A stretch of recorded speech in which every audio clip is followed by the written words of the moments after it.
فبأي آلاء ربكما تكذبان؟ السلام علیکم ورحمۃ اللہ وبرکاتہ۔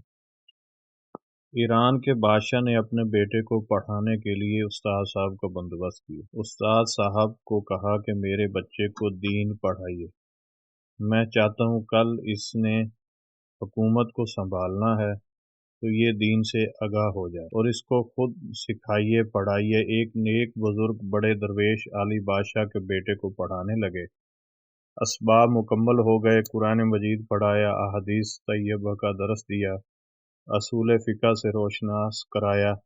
جب بچے نے مکمل تعلیم حاصل کر لی اور آمین ہو گئی، دستار ہو گئی، فارغ ہو گئے، تو پھر ایک دن استاد صاحب نے کہا بیٹے کل تم نے ضرور آنا ہے، کچھ بات کرنی ہے۔ صبح شہزادہ استاد صاحب سے ملنے گیا تو استاد صاحب نے کنڈی لگا لی، ہاتھ میں دورہ پکڑ لیا اور مار مار کے پورے وجود کو زخمی کر دیا۔ کوئی غلطی نہیں کی تھی، کوئی بات نہیں تھی، بلا وجہ بچے کو مارا۔ بچہ بادشاہ سلامت کے پاس آیا اور کہا کہ ابا جی سمجھ نہیں آئی، لیکن استاد نے بڑا مارا ہے۔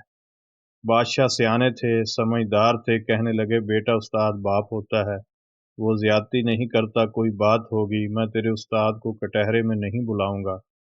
بچے نے والدہ سے بات کی تو اماں کہنے لگی بیٹا میں تیرے باپ سے کیسے بات کروں، ڈر آتا ہے۔ وقت گزر گیا، 22 سال بیت گئے، بادشاہ کا انتقال ہوا، شہزادہ تخت پر بیٹھا، پہلا حکم یہ دیا کہ میرے استاد کو بلاؤ۔ استاد جی بوڑھے ہو گئے تھے، چھڑی کے اوپر ٹیک لگا کے آئے اور بھویں سفید ہو گئیں، جھک گئی تھیں۔ یوں آنکھ کھول کے بڑی مشکل سے دیکھا، کہنے لگا شہزادے حکم ہو، مجھے کیوں بلایا؟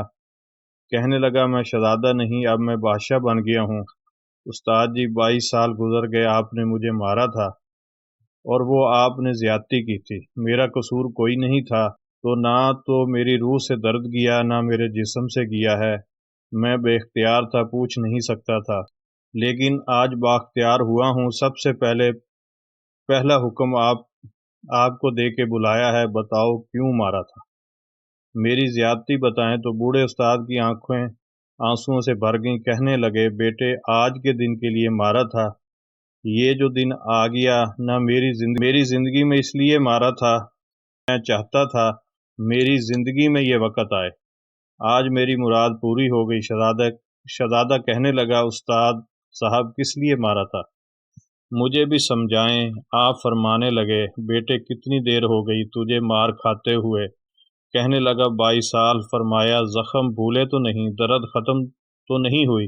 کیا 1 منٹ کے لیے بھی تمہارے حافظے سے بات محو ہوئی؟ تو کہا استاد جی روز رات کو یاد آتا ہے۔ استاد کہنے لگا تو بے اختیار تھا، پوچھ نہیں سکتا تھا، 22 سال تجھے یاد رہا، مجھے پتا تھا تو ایک دن حکمران بنے گا، میں نے تجھے اس لیے مارا تھا کہ بیٹے یاد رکھنا کسی پہ ظلم نہ کرنا، اگر تجھے 22 سال تک یاد رہا ہے تو جس پر تو ظلم کرے گا اسے بھی قیامت تک یاد رہے گا، اور یہ یاد رکھنا آج تو بااختیار ہوا ہے تو تو نے مجھے بلا لیا ہے، قیامت کے دن غریب بااختیار ہو جائیں گے اور مظلوم بااختیار ہو جائیں گے، رب کریم کی بارگاہ کے اندر ان کا اختیار ہوگا، اللہ کی حکمرانی ہوگی، پھر وہ بلائیں گے بڑے بڑے لوگ دنیا میں جن کی پگڑیاں اونچی تھیں، وہ سر جھکائے کھڑے ہوں گے۔ ظلم کرنا تو سوچ سمجھ کر کرنا، اتنا کرنا جتنا تم سہ سکتے ہو، اتنی زیادتی کرنا جتنی قیامت میں تم برداشت کر سکتے ہو۔